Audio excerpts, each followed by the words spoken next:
I was the only son in our family. There were two daughters, and I never knew at that time. I knew when I got out, I would not have to have gone in. I could have stayed out of the military because I was the only male in the family. But at that time, you just went for your country. It was automatic. We went by rail to Massachusetts, Camp Miles Standish. There we boarded the ship West Point. It was at one time a luxury liner, and they turned it to a troop ship. And the first questions to the captain of the ship were, out there, where's a convoy? And he said, there's no convoy. He said, this ship can outmaneuver any submarine or any enemy vessel. So you don't worry about that. So we went across the ocean from Boston, Camp Miles Standish, to Liverpool, England. And across the whole ocean, we took a zigzag course in order to eliminate meeting up with enemy submarines or ships. It took us 12 days from Boston to Liverpool. When we got to Liverpool, we were in a staging area, and we stayed there for 2 nights, and then we boarded the LCTs and crossed the English Channel.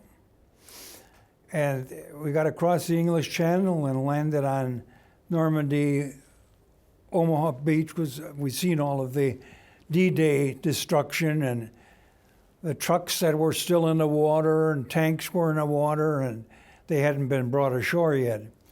Well, then we got on land and went into our first phase of fighting in the hedgerows in France.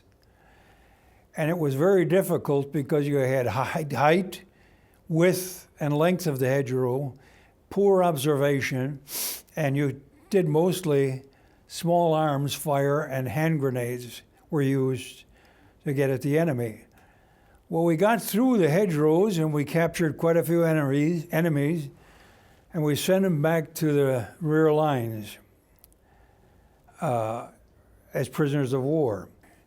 We went across in 12-man boats loaded with ammunition and weapons. And the Germans on the other side had machine guns and artillery that were directed at us, and they fired at our boats, and some were lost.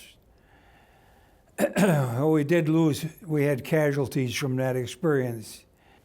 Well, we went in, and again, with small arms fire and hand grenades, and we got the commandants, which were called obersts, colonels that were in charge of the garrisons. They surrendered to us, and this was strange. And they marched all of the troops out of the garrison, and to our rear lines, our troops took over and took them back to the rear lines, and they were then prisoners of war. Well, we were all out doing security work in the back of the fort, the side of the fort, the front of the fort. And the forts were, I would say, 15-inch thick concrete. When they build something, they build it to last forever. And that afternoon, at 3 o'clock, 2 tremendous explosions came about. They had everything wired with high explosives. And the fort blew from the inside out toward us, and we were out in the front of the fort.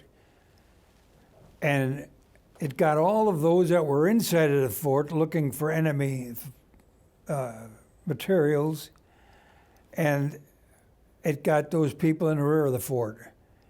And let's see, 8 of us were killed in action, and 47 were wounded. I was one of the wounded. I was in front. Chunks of concrete just blew. This had to be tons of explosives that were in these forts. There were 6 or 7 forts. And that happened, and we were laying in our spot because this concrete just came out and flew in huge chunks and clouds of concrete, of cement or concrete were formed, and we couldn't breathe. And I was totally unconscious, and they set up a battalion medical aid station in Metz that we had just taken. And they set that up, and we were taken there. And I guess later that afternoon I came to. And it was a terrible experience. But after that, we were in the Third Army, and that was George S. Patton's army. And he was the kind of guy, he'd be there at a jump off when we left. Very excellent posture, big, tall man. And he would tell us, you know, don't lay in the field and dig a trench to lay in. Take that next city, take the next city, take the next city. That was his way of operating. And we did just that. And Washington never knew where you were. They were always angry at him and always battling away at him.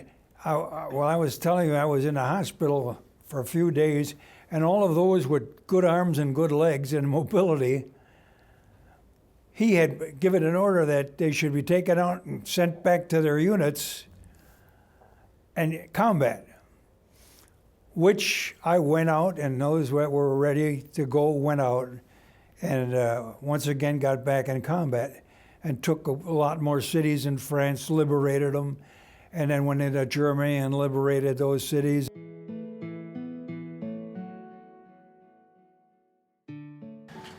Technician 5th Class Whalen, please accept and return this salute from another old soldier, one generation removed. Thank you for protecting and preserving our way of life. Thank you.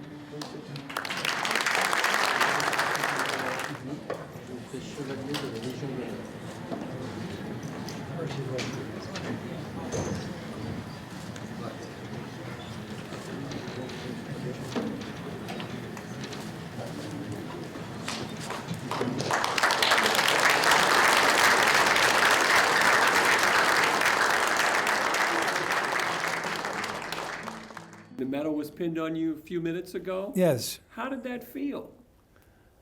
Well, it felt very good after so many years. I said it would have been nice if we would have got it sooner. However, you know, so many individuals passed away and were killed in action and never had a chance to get involved in medals or anything. And this was a rare thing that happened. A wonderful thing.